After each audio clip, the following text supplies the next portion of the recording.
సబ్బులు షాంపూలు పడనప్పుడు కాలుష్య కారకాలకు గురవుతున్నప్పుడు ఒంట్లో పోషకాల మోతాదులు తగ్గినప్పుడు జుట్టు రాలిపోవటం మనకు తెలిసిందే. అయితే ఇలాంటి కారణాలేవి లేకుండానే కొంతమందికి తలపై జుట్టు పెచ్చుల మాదిరిగా రాలిపోతూ ఉంటుంది. ఈ రకమైన పరిస్థితిని అలోపేషియా అరేటా అని, వాడుకలో పేనుకొరుకుడు జబ్బు అని పిలుస్తారు. మహిళలకు తీరని వేదనను తెచ్చిపెట్టే పేనుకొరుకుడు సమస్యకు మన సంప్రదాయ వైద్యం ఆయుర్వేదంలో చక్కటి చికిత్సలు అందుబాటులో ఉన్నాయంటున్నారు నిపుణులు. ఆయుర్వేద చికిత్సల సాయంతో పేనుకొరుకుడును ఎలా మాయం చేసుకోవచ్చో ఇప్పుడు తెలుసుకుందాం.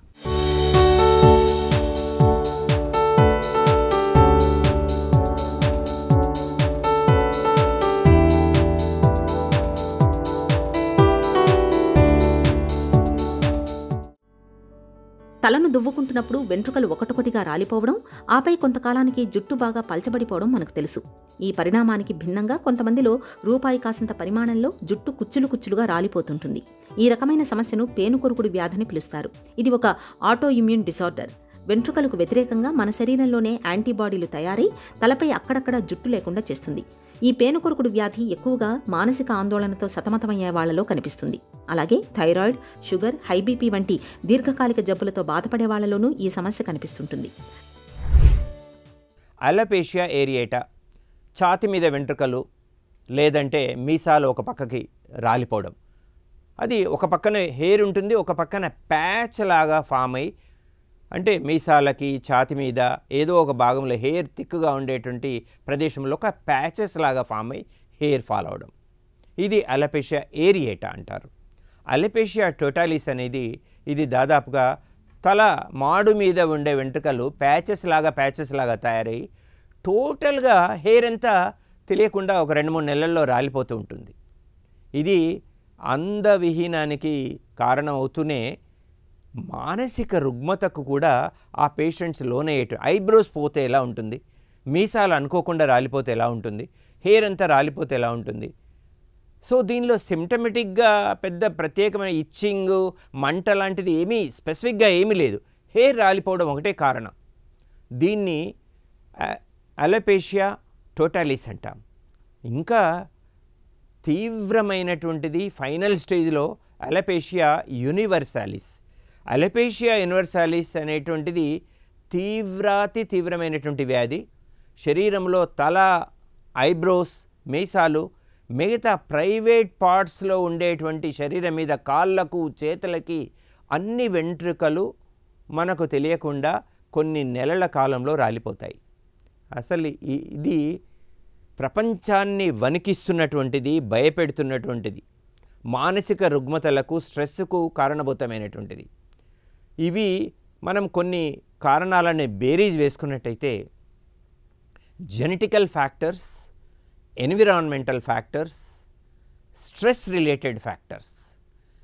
జెనెటికల్ ఫ్యాక్టర్స్ హెయిర్ గ్రోత్కు సంబంధించినటువంటి జీన్స్, ఆ పర్టికులర్ జీనోమ్ స్ట్రక్చర్ లోపల క్రోమోజోమల్ వేరియంట్ ఈ మధ్యకాలంలో అబ్జర్వ్ చేయడం జరిగింది. తర్వాత ఎన్విరాన్మెంటల్ ఫ్యాక్టర్స్ కనుక సర్టెన్ కెమికల్ ఎక్స్పోజర్స్, ఇరాడియేషన్ వంటి చోట వర్క్ చేయడం, తర్వాత సర్టెన్ గామా రేస్ కానీ ఇంకా particular rays like MRI, CT, x rays లాంటి జోన్లలో తెలియకుండా ఎక్కువ కాలం పనిచేయడం వల్ల ఇవి ప్రాదుర్భావమై ఉన్నాయి. తర్వాత స్ట్రెస్ రిలేటెడ్ ఫ్యాక్టర్స్లో అసలు ఏం జరుగుతుంది? మూడిట్లో జెనెటికల్ ఫ్యాక్టర్స్ తీసుకున్నా, ఎన్విరాన్మెంటల్ ఫ్యాక్టర్స్ తీసుకున్నా, మనకు ఉండేటువంటి ప్రతి చిన్న పనిలో కూడా మనము స్ట్రెస్ లింకప్ అయి ఉంటుంది. స్ట్రెస్ ఉండకూడదు అంటే certain amounts of stress is compulsory, mandatory మన వర్క్ షెడ్యూల్లో. అది బియాండ్ దాటిపోయినప్పుడు, దాని పరిధులు దాటిపోయినప్పుడు మనకు కొన్ని రకాలైనటువంటి రసాయన చర్యల వికృతుల చేత మనకేం జరుగుతుందంటే రోమకూపాలలో ఆ ఎదుగుదలలో ఉండేటువంటి ఫాలికిల్స్ లోపల గ్జీనోబయోటిక్స్ అనేటువంటి ఒకానొక విష పదార్థము చేరి ఆ రోమాలని అబ్స్ట్రక్ట్ చేసి రోమకూపాలని బ్లాక్ చేయడం ద్వారా ఆ వెంట్రుకలు రాలిపోయేటువంటి ఫినామినాను ఇటీవల ప్యాథోఫిజియాలజిస్ట్ దాన్ని అబ్జర్వ్ చేయడం జరిగింది. సో ఇది ఆయుర్వేద రీత్యా చూసినట్టయితే స్రోతో అవరోధము, త్రిదోషముల యొక్క ప్రకోపము చేత రోమకూపాలలో స్రోతోరోధం జరిగేసి మనకు ఈ హెయిర్ ఫాలింగ్ జరుగుతుంది. పేనుకొరుకుడు అనేది ఒక్క తలలోనే కాదు, వెంట్రుకలు మొలిచే ఏ భాగంలోనైనా రావచ్చు. అయితే ఎక్కువ మందిలో తలలోనే కనిపిస్తుంటుంది. తీవ్రమైన మానసిక వ్యధను తెచ్చిపెట్టే పేనుకొరుకుడు వ్యాధికి ఆయుర్వేదం తనమైన కొన్ని ప్రత్యేక పరిష్కారాలను చెబుతుంది. గుంటగలిజేరు మొక్కను వేరుతో సహా సేకరించి మెత్తటి ముద్ద ఏట్లు నూరి పేనుకొరుకుడు ఉన్న భాగంలో నిత్యం పూస్తుంటే వెంట్రుకలు రాలడం ఆగిపోయి కొత్త వెంట్రుకలు మొలుచుకొస్తాయి. నిమ్మరసం, వెల్లుల్లి రసం సమంగా తీసుకుని పేనుకొరుకుడు పైన నిత్యం లేపనంగా రాస్తుంటే మంచి ఫలితం ఉంటుంది. బొప్పాయి పువ్వు లేదా బొప్పాయి చెట్టు పాలని నిత్యం పేనుకొరుకుడు పైన పూస్తుంటే కొంతకాలానికి తిరిగి జుట్టు చక్కగా ఒత్తుగా పెరుగుతుంది. కొబ్బరి నూనెలో ఎండు పొగాకు చితగ్గొట్టి బాగా నానబెట్టి తర్వాత బాగా పిసికి వడకట్టి ఆ నూనెను రోజు తలకు రాస్తూ ఉంటే పేనుకొరుకుడు తగ్గిపోతుంది. కొత్తగా వెంట్రుకలు పుట్టుకొస్తాయి. ఆయుర్వేదం లోపల మేము కొన్ని ప్రత్యేకమైనటువంటి ట్రీట్మెంట్ మొడాలిటీస్ను ఎవాల్వ్ చేశాం.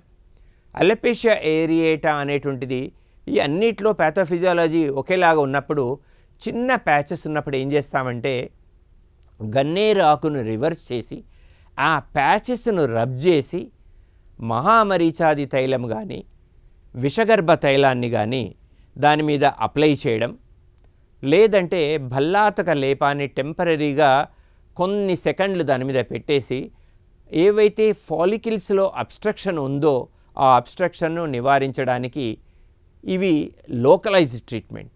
సిస్టమిక్ ట్రీట్మెంట్ లోపల మనము వ్యాధిహరణ రసాయనం, రసమాణిక్య రసాయనం లాంటి ప్రత్యేకమైన హర్బో మినరల్ కాంపౌండ్స్ను ఆరోగ్యవర్ధిని భృంగరాజ చూర్ణంతో చేర్చి మనము ఇంటర్నల్గా 3 to 9 months వరకు ఇవ్వడం ద్వారా అలపేషియా ఏరియేటా లోపల మేము ఖచ్చితమైన రిజల్ట్స్ చూడడం జరిగింది.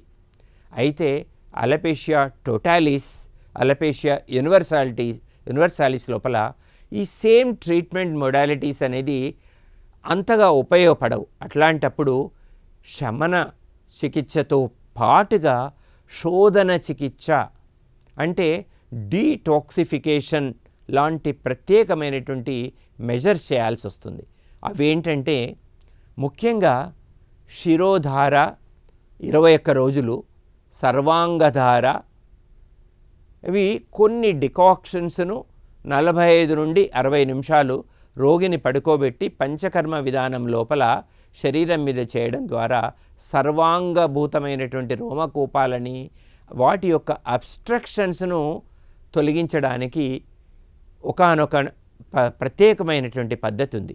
దీంతో పాటుగా బస్తి చికిత్స, భృంగరాజ చూర్ణం, శిలాజిత్తు భస్మం, ఎస్టీ చూర్ణంతో తయారు చేసినటువంటి కాన్సన్ట్రేటెడ్ డికాక్షన్స్ను గుద మార్గం ద్వారా ఎనిమా రూపకంగా శరీరంలోనికి 30 నుండి 50 ml ద్వారా వస్తి చికిత్స అనేటువంటి ప్రత్యేకమైనటువంటి పద్ధతుల ద్వారా రోగిలోకి ఎక్కించడము. దాదాపు ఇది 21 రోజులు, 3 నెలల గ్యాప్లో 21 డేస్.